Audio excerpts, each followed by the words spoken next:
Hello guys, आपका मेरे channel smart study में स्वागत है। आज हम डायरेक्टरेट ऑफ एजुकेशन की तरफ से दी जाने वाली वर्कशीट नंबर 9 करेंगे, जो कि क्लास 8 की है और सब्जेक्ट है सोशल साइंस। ये वर्कशीट 18 अगस्त 2021 की है।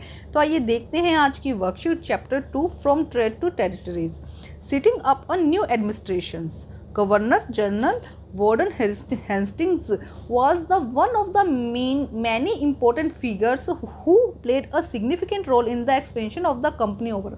देखो क्या कहा जा रहा है कि कंपनी की पावर को वॉरेन हेस्टिंग ने क्या किया था, उसकी पावर को और भी ज़्यादा बढ़ा दिया था। मेन रोल वो अदा करते हैं अपना कंपनी की पावर को ज़्यादा, मतलब और जो पावर थी उसको बढ़ाने में। By his time the company had acquired power not only in Bengal but also Bombay and Madras. देखो उनके टाइम पे सिर्फ कंपनी ने बंगाल को ही नहीं बल्कि कि बॉम्बे और मद्रास में भी क्या कर चुकी थी, अपनी सत्ता हासिल कर चुकी थी। British territories were the broadly divided into administration unit is called presidency. देखो क्या कहा गया कि ब्रिटिश जो टेरिटरी थी उसको क्या किया गया, ब्रॉडली 3 पार्ट्स में डिवाइड कर, जैसे कि ये एरिया है इसको 3 पार्ट्स में डिवाइड कर लिया गया, जिसे प्रेसिडेंसी कहा गया। There were 3 presidency, Bengal, Madras and Bombay. Each was rule of governor, और हर किसी को उसको रूल कौन करता था, गवर्नर रूल करता था। The supreme head of the administration was the governor general, और उनका सुप्रीम हेड कौन होता था, गवर्नर जनरल होता था। Warren Hastings introduce the several administration reform noted by in the fifth the justice. Warren Hastings ने क्या किया, जो उसके अंदर जो उनकी जस्टिस सिस्टम था, जो भी कंपनी का जस्टिस सिस्टम चल रहा था उसके अंदर काफ़ी चेंजेस लाए।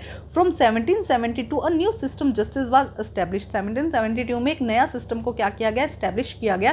Each district was have 2 courts. अब हर जो डिस्ट्रिक्ट था वहाँ पे 2 कोर्ट बनाए गए। अ क्रिमिनल कोर्ट जिसे हम क्या कहते हैं, फौजदारी अदालत, एंड ए सिविल कोर्ट जिसे दीवानी अदालत कहा गया। यहाँ ध्यान रखेंगे वॉरेन हेस्टिंग ने क्या किया था, 2 टाइप की, हर जिले में 2 टाइप की उन्होंने क्या कहा, कोर्ट बन गई। एक क्रिमिनल कोर्ट फौजदारी अदालत और एक सिविल कोर्ट जिसे हमने दीवानी अदालत कहा। Maulvis and Hindus pandit interpret Indian law for the European district collector who is president over civil court. देखो क्या कहा गया, मालवीज और हिंदू, सिर्फ वो कोर्ट ही नहीं, क्रिमिनल कोर्ट और सिविल कोर्ट के अलावा जो मालवीज और हिंदू थे वो भी इंडियन लॉज में क्या करते थे, अपना पार्टिसिपेशन देते थे। The criminal court were still under a qazi and mufti. क्या कहा जा रहा है कि जो क्रिमिनल कोर्ट थी, देखो अभी 2 टाइप की कोर्ट बताई ना, जो क्रिमिनल कोर्ट थी वो अभी भी काजी और मुफ्जी के अंडर थी। To bring about uniform in the 1775 11 pandit were asked to compile a digest of Hindus law and B.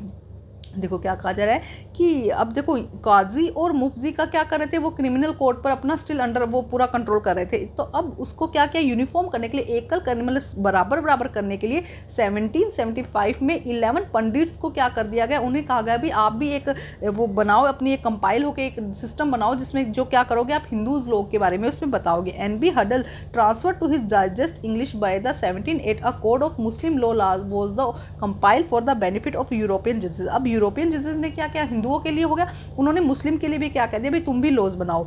Under the regularisation act in the 1703 a new supreme court was the establish. अब नया कुछ rule आया, under the regulating act आया, जिसमें क्या कहा गया, नई एक सुप्रीम कोर्ट बनाई गई। While in the appeal of the Sadar Nizamat Adalat was the setup in Calcutta. और उसके अलावा कलकत्ता में सरदार निजामत क्या हुई, एक नई कोर्ट आई। देखो ये नाम आपको याद करने पड़ेंगे।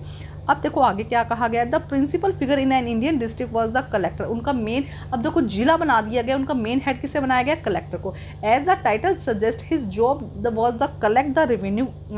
कलेक्टर का काम क्या था, रेवेन्यू को कलेक्ट करना, टैक्स को कलेक्ट करना, मेंटेन लॉ को बनाए रखना। Order his district with the help of the जजेस, police officer and the darogas police और जजेस के माध्यम से क्या करना, जो भी डिस्ट्रिक्ट में लॉ है उसको बनाए रखना। His office collectorate become a new centre of the power. अब उसके ऑफिस को, जो कलेक्टर था उसके ऑफिस को क्या कहा गया, कलेक्ट्रेट कहा गया, जो न्यू पावर बन गई। Protection was the stably replace previous holder authorities. अब धीरे धीरे क्या हुआ, जो प्रीवियस पावर जो अथॉरिटीज़ थी वो धीरे धीरे क्या होने लगी, कम होने लगी।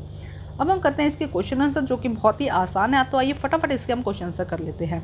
देखो क्वेश्चन नंबर 1 क्या कहता है, what was the meaning of the presidency which were the 3 presidency. क्या किसे कहा गया था presidency, British territories were the broadly divide into administrative unit called presidency. जो ब्रिटिश टेरिटरी थी वो 3 पार्ट्स में क्या कर दी गई थी, डिवाइड कर दी गई थी, जिन्हें प्रेसिडेंसी कहा गया था। There were the 3 presidency, Bengal, Madras and Bombay. ये है फर्स्ट क्वेश्चन। अब हम देखते हैं सेकंड क्वेश्चन। देखो सेकंड क्वेश्चन में क्या कहा गया है, ध्यान से देखते हैं हम सेकंड क्वेश्चन। देखो, who was the Warren Hastings, what was his role to expansion of the company power. कौन था Warren Hastings? Warren Hastings was the first governor general.